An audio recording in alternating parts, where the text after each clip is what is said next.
Hello, my name is Jeremy Fox. This is my week 1 video review for MPX term 1307. The first app we're going to be taking a look at is called WordFeud. And as you can see on the left, here is the app. We'll jump right into it here. First heuristic is audiovisual representation supports the game. I didn't find any issues there. Screen layout is efficient and visually appealing, or visually pleasing. Turns and player statistics screen, this is the turns, and here's the player statistics screens. I found issues with the buttons, so like the share buttons you can see down here are way too small. They do not meet the 44 by 44 required by the HIG. And also, I will show you a photo of a screenshot I took showing right there that half the screen real estate is used up by empty space. So it's definitely some issues to be fixed there, and both of those are cosmetic.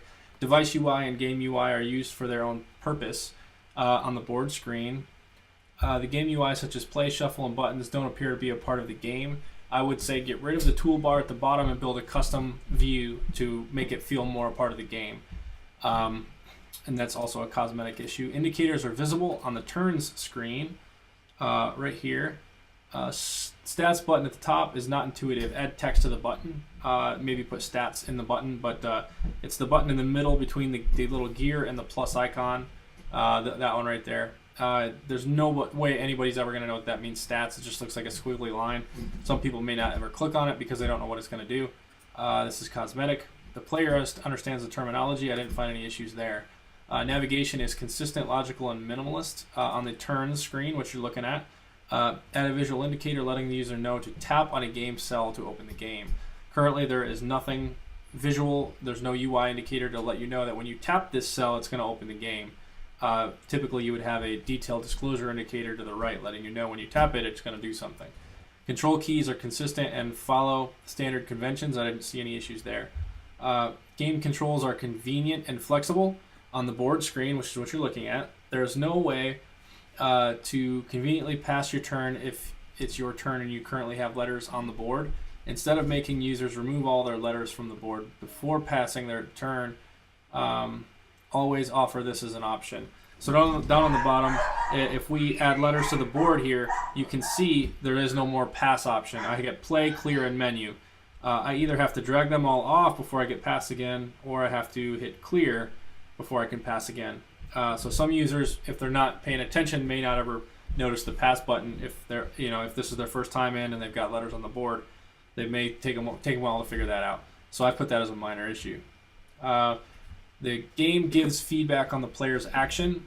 Board screen. When placing letters on the game board, the total points played automatically shows up, making you think that you've played a proper word, but you may have not. The points should only be calculated after a proper word has been displayed or in a different way that doesn't make the user think they've played a proper word.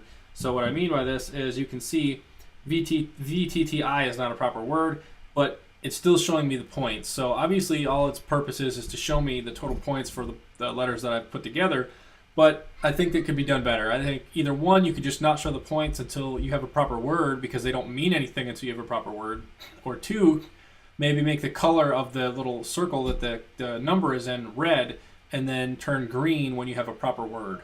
Something like that. This is a minor issue.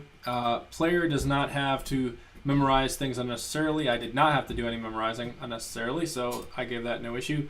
And the game contains help. It does contain help, however, it's very hard to find first off. So the little question mark down here will bring up the game help, but I actually discovered that by accident on that one.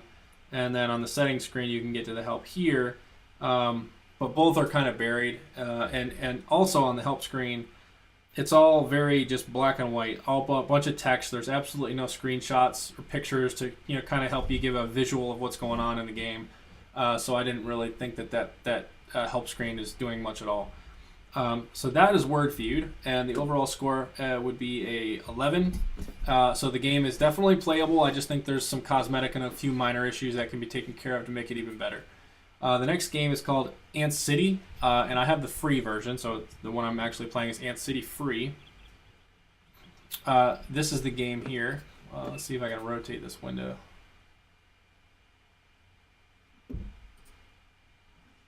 There we go. All right, so this is Ants City, and I'll just kind of drag it off to the side here so you can kind of see what I'm doing. All right, so the first heuristic is audio-visual representation supports the game. I did not find any issues here. Screen layout is efficient and visually pleasing. The main game screen, which is every single one of these issues, is all just this considered main game screen. The layout needs to be reorganized. Things are all over the place and they don't make any sense. So you kind of got three little things down here on the bottom. You got a couple of things over here on the bottom left, and then you got this bar across the top, which some things are clickable, some things aren't. So it just doesn't feel organized, and I don't know what some of the stuff is. So I gave that a minor issue. Device UI and game UI are used for their own purposes. I didn't find any issues there. Indicators are visible. Main game screen. Increase the size of the indicators.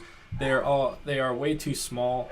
So the indicators across the top, I do feel they're too small, especially when you're actually on the phone. On my computer screen, they may look okay, but it's probably a big difference if you're actually looking on the phone. They are really small, and the text is very, very small.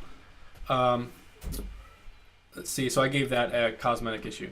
The player understands the terminology. Main game screen. There were things throughout the initial tutorials that I was unsure of. Update to make okay, so my recommendation is update to make it easier for first time users to understand what's going on. And I gave this a minor issue because, like, for me, I'm still confused, even though I've been playing with this for a day and a half, 2 days now, and I'm still confused as to what a lot of the things are and what they mean. So other than just that initial tutorial that is very quick and brief, there needs to be some additional info in here, because I don't understand what a lot of this is. So, like, the terminology, a lot of the things they have in here, I don't quite understand. Navigation is consistent, logical, and minimalist. Main game screen, lots of UI elements that seem like that would be tappable but aren't, and vice versa. Make all UI gameplay elements that are to be interacted with more prominent, and give visual feedback that they are tappable. So, like, you look at all these little ants walking around, you kind of think, okay, I should be able to do something with those. You tap them, they don't do anything. Some of these things across the top, I'm trying to tap, and they don't do anything. It's just, some of this stuff is real hard to kind of figure out what actually does anything. So I gave this a major issue. I think that it could be far better than this. Even like when it comes down to the ants, like, if you don't want them to be clickable, if you don't want them to be interacted with, you just want them to walk around the screen, that's cool. But why can't I at least, like, if I tap one, why can't he, like, jump or something? Give a visual feedback that, hey, I'm doing something. Next one is control keys are consistent and follow standard conventions. On the main game screen again, the pause key opens the game options screen. This is not something anyone would expect, and users will most likely never find the options screen if they don't ever pause the game. The pause key should simply pause the game. There should be a different button to open the settings, the options screen. So on the very top left, if I hit the pause screen, you can see the ants, just everything kind of stops in place. So there's pause, but it brings up the options screen. It's very weird to me. I mean, why not just bring up a screen that says paused, click to continue or something? I don't think anybody will ever find the options, unless they pause the game. So I gave that a major issue.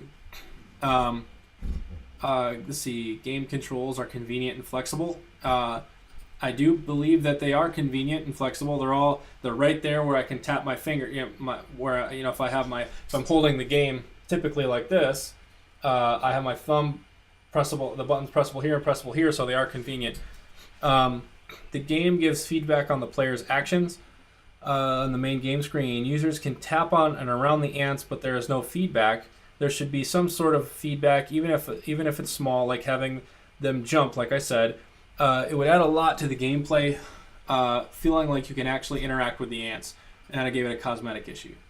The player cannot make irreversible errors. Everything that I've tried to make irreversible, there's always a way to back out of it, so that's good.